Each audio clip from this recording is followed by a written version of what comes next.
Сайн байцгаана уу? Өнөөдрийн подкастаар болохоор бид жудизмын үүсэл, номлол, онцлог, давуу сул тал урсгалуудын асуулт хариултын хэлбэрээр ярилцаад илүү гүнзгий судлах чинь. Эхний асуулт нь болохоор жудизмыг тайлбарлах үндсэн гол асуулт суурь нь болж өгнө. Эхний асуулт нь юу вэ гэхээр жудизм гэж яг юу вэ? Хизээ үүссэн бэ? Жудизмыг зүгээр нэг шашин гэж ойлгох нь дутмаг хэрэг. Энэ еврей ард түмний төвөг соёл, амьдралын эмэгтэй салчгүй холбоотой. Үүсэл нь ойролцоогоор манай эртний өмнөх 2000-аас 2200 орчим Авраамийн үед гэж үздэг юм байна. Авраам гэдэг хүний түүх ямар үүрэгтэй юм бэ? Авраам тухайн үед олон бурхан шүтдэг байсан нийгэмд ганц бурхан байг сэтгэж бурхан түүнтэй гэрээ байгуулсан гэж үздэг. Энэ гэрээ нь еврей ард түмнийг бурханы хууль зарагдах онцгой ард түмэн болно гэсэн утгатай. Тэгэхээр жудизмын зөвхөн итгэл үнэмшлэлээр тогтох бус амьдрал хэрэгжүүлэх зайлшгүй үүрэгтэй шашин гэж үзэж болох уу? Болно. Дараагийн асуулт нь болохоор жудизмын шашинд Мосе болон Тора их орж ирдэг. Тэгэхээр эхэнд Мосег дүрдээ. Мосе гэж яг юм бэ? Мосе бол жудизмын гол иш үзүүлэгч, Египтийн боолчлоос еврейчүүдийг гаргасан Синей ууланд Тора бурхнаас хүлээн авсан гэж үздэг юм байна. Тора гэдэг нь юу гэсэн утгатай үг вэ? Тора бол жудизмын хамгийн ариун судар юм.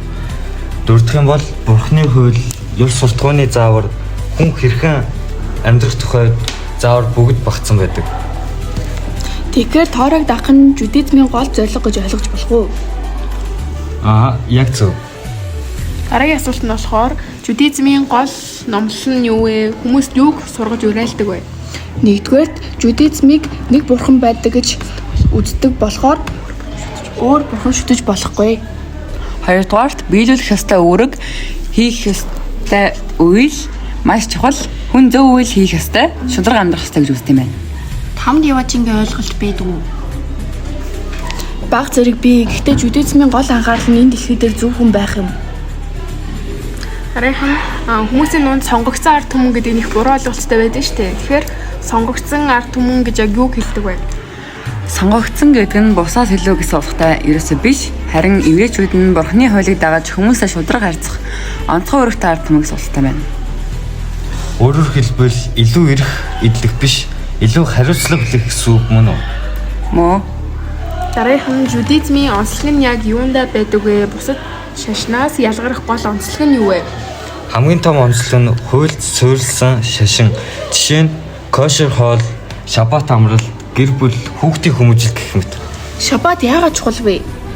Шаббат нь хүнийг ажил, мөнгө, стрессээс салгаж амрах, сэтгэл санаагаа сэргээх зорилготой байдаг. За тэгвэл жудизмын давуу тал нь юундаа байдаг гэж үздэг вэ? Боловсрал дээр тулгуурлал хүүхдүүд хоорондоо асуулт асууж мэтгэлцэх соёлтой ёс суртахуун хариуцлагын хувьд болохоор хүн хийсэн үйлдэлтэй хариуцлага хүлээх хэрэгтэй. Нийгмийн эв нэгдэлт болохоор хаанч бие биенээ дэмждэг байх хэрэгтэй. Тэгвэл жудизмын сул тал нь юу юм болов? Дүрм журм нь хэд хатуу орчин үеийн амьдрал дахад хүндрэлтэй байдаг.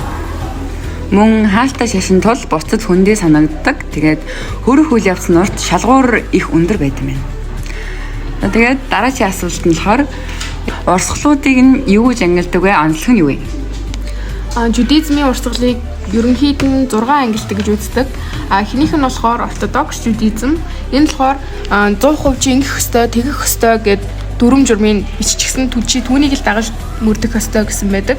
Энэ болохоор Тора болон халаахаа шашны хуулийг бүрэн өвчлөн дагаж мөрдөх ёстой гэсэн. Дараагийнх нь болохоор консерватив жудизм. Энэ болохоор уламжлалыг хадгална. Гэхдээ орчин үеийн амьдралтай зохицуулаад хүмүүст мөрдөхөд илүү хэлбэр болгож өгдөгөө гэсэн. Дараагийнх нь болохоор реформ жудизм. Энэ болохоор хамгийн либерал чиглэл. Энэ нь болохоор ёсол хуулийг нь жудизмын ингээд ёс зүй хуулийг нь хувь хүний онцлог сонголтонд нь тулгуурлаад илүү хөнгөвчилж өгдөг гэсэн. Дараагийнх нь болохоор рекон жудизм. Рекон жудизм нь болохоор жудизмыг шашин гэхээсээ илүү хөгжиж буй соёл иргэншил гэдэг талаас нь илүү зөөлнөөр авч үздэг гэсэн. Тав дахь нь болохоор хуманист жудизм. Энэ болохоор бурхны ойлголтыг шашны төв тавихгүйгээр еврейн ингээд түүх, Израилийн түүх, тэгээд соёл, ёс зүйг нь хүний төвтэй байдлаар ингээд хүн гэдэг ойлголтыг илүү тавьж үздэг гэсэн. Хамгийн сүүлийнх нь болохоор караим жудизм. Энэ болохоор зөвхөн бичгэн хэлбэр, бичмэл хэлбэртэй байдаг. Нэг их хүмүүс тархаагүй, тархалт багтай. Тэгээд тоорог хүлээн зөвшөөрдөг. Раббик уламжлалыг дагдаггүй жудизм байгаа. Өөрөөр хэлбэл бүгд адилхан биш орчин үеийн хэрэгцээнд тохируулсан байт юм байна.